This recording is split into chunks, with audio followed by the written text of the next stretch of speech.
Yo, what's good? This is Corey, your friendly neighborhood massage technician, coming to you from a touch of liberation. And today's Spirit Talk Sundays, where I come on here and bless you with some words that'll hopefully bring a light or blessing to your day, right? So today, I did not go to Heart and Soul Center of Lights. I had a pretty busy day yesterday, Saturday, doing some massage work, so I decided that I will actually take it easy and wake up slowly this morning.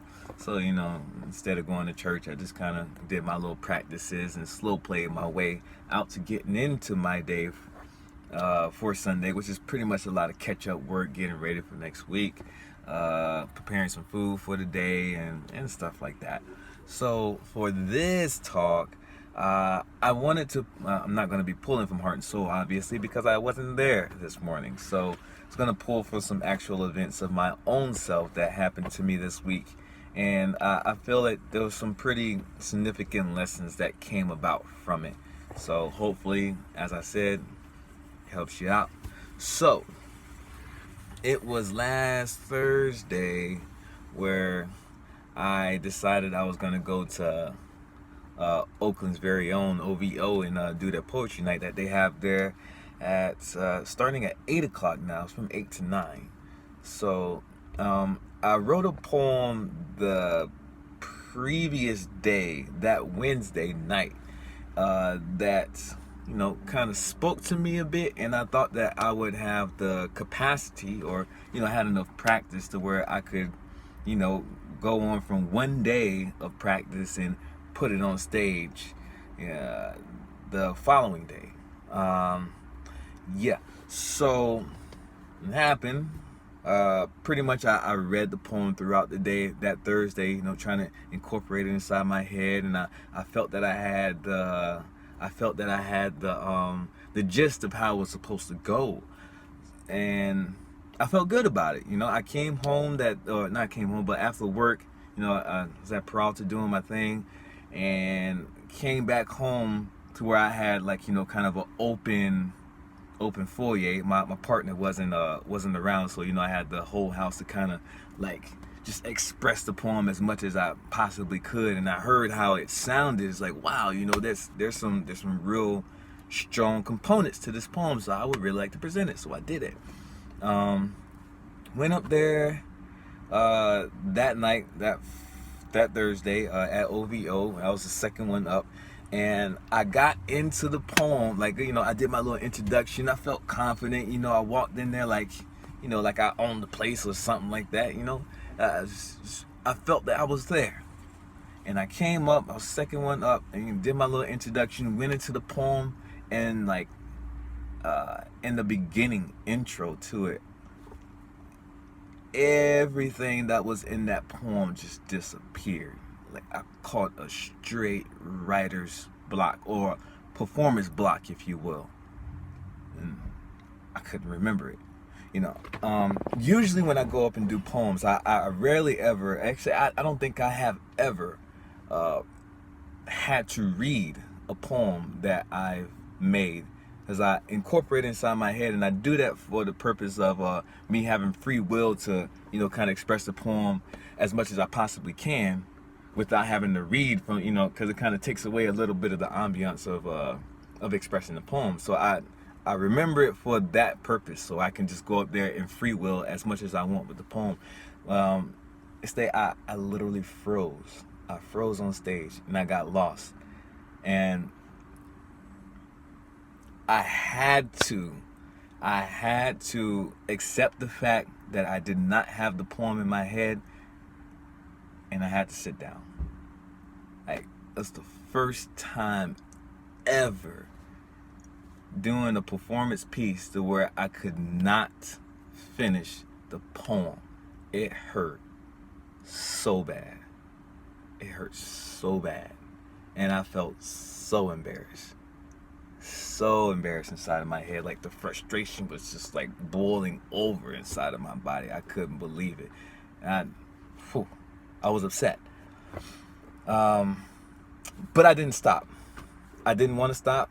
Of course, like getting off the stage, like I was definitely frustrated, but it's like it came back to me. It's like, you know what? Let me talk to the host and see if I can go back on stage a second time just to see if I can finish it, because I know that the poem's in me, but it's not coming out the way I want it to. So I didn't want to leave without completing the mission that I came there to do, which was I want to read this poem to the public so that they can hear a side of me that I haven't heard from myself. Because this poem, like I said, was like very new to my understanding of how I write, and it would be oblivious to others because, again, I haven't seen it, so I'm sure you haven't seen it. So yeah, again, after I kind of got over a bit of my frustrations, I went up to the host and said, can I go on a second time? He said they'll put me on for later on in the evening. And I said, okay, that's cool. And I was just sitting there, just like kind of soaking up some of the frustrations. Like, okay, let me read it a couple more times. Let me get it in my head. This time I will bring it up on stage, so at least I have the poem with me, just in case if I get lost, I can at least read it. And yeah, so it came down to the end of the night where I was supposed to come back on again, and I got up there, I made my little introduction. I said a couple of bits as to why I believed I couldn't work the poem the way I thought I could. And then I rolled into it and tried it again. And just like clockwork, it was the same thing at the same spot. Performance block. Whoa, where did the poem go? So I'm sitting up here and like it's just like I can't believe this, but I'm not gonna get off the stage until this poem is done. So I literally sat up there and walked back and forth from my poem to coming back on stage and saying like little bits and pieces and being confused about it and just like going through the process of these like multiple mistakes of me performing this poem throughout the entire time. But in my head, I knew I had to complete this poem. It was going to happen. That was my commitment. So it didn't matter how embarrassed I felt. It didn't matter how silly I looked on stage. It didn't matter how many people hated me for being up there or whatever. They're just y'all are gonna soak up my mistakes. I don't care. I came up here to do something. I came up here committed to read this poem, regardless of the situations, and that's what I did. I finished the poem. By God's graces, I finished the poem, but it definitely did not come out the way that I wanted to, you know? And sometimes when we're looking for, you know, what we want out of life or how we want to present our lives, and we come up to that point where it's like, I'm ready, I'm going to do it, and as soon as you come out of yourself, there's these things that come up and make it feel as if it is nothing as you plan. Not a way is as you plan, right? But it's exactly how the plan's supposed to go, because there's something for you to learn in the process of the mistake, There's something always for you to learn in the process of a mistake. Oh, yes, I was embarrassed. Yes, I was disappointed. But yes, I was proud of myself for staying up there and being committed to what I came up there to do, which was to perform this poem regardless of the circumstances. If I mess up, if I do this, if I do that, doesn't matter. I'm going to go on stage and I'm going to say this piece. Commitment is very important to any endeavor that you go through. Because again, there's going to be times where you're going to feel as if this is just not what I want in my body. I don't want to feel this uncomfortability. I don't want to feel confused. I don't want to feel cheated. I don't want to feel disappointed. I don't want to feel frustrated. But many of these feelings and emotions that come about in these situations are all a part of the situation itself. It's up to you to decide where you want to go when you are confronted with these uncomfortable feelings, because they will be there regardless of what you think of or how you are. You will come across feelings of disappointment. You'll come across feelings of frustration. And it's up to you to decide what you're going to do with these moments.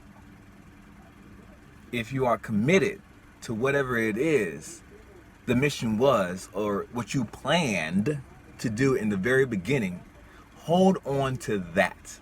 Don't hold on to where the situation is taking you. Don't go down those roads that are leading you towards these emotional pitfalls in some respects. They're just a part of the situation itself. But keep the eye on the mission, which is whatever it is you set about to do. And keep it there as much as you possibly can. Hold on to it for dear life, because your life is going to depend on it. If that is your mission, if that's your success, then yes, your life depends on your commitment to the mission. All day long. Hold on to that and never let it go. Regardless of how you feel or what the situation makes you feel like. Be comfortable being uncomfortable, because someone will make you feel uncomfortable. So just stand up in it, you know. I've said that before, of course, you know. You have to stand up to the world, so to speak, in order to live in the world as you want to be. So that'll cut it for this Spirit Talk for the week. Stay tuned next week, where I'll be coming on here, maybe at Heart and Soul, maybe somewhere else. It may just be coming straight from the heart, you know, catching situations that I go about in my daily day. But, you know, as Spirit Talk goes on, Spirit Talk will evolve, you know, and just keep it that way. So with that, I'll be signing off. Say, this is Corey, your friendly neighborhood massage technician, coming to you from a touch of liberation. And family, stay committed and be well.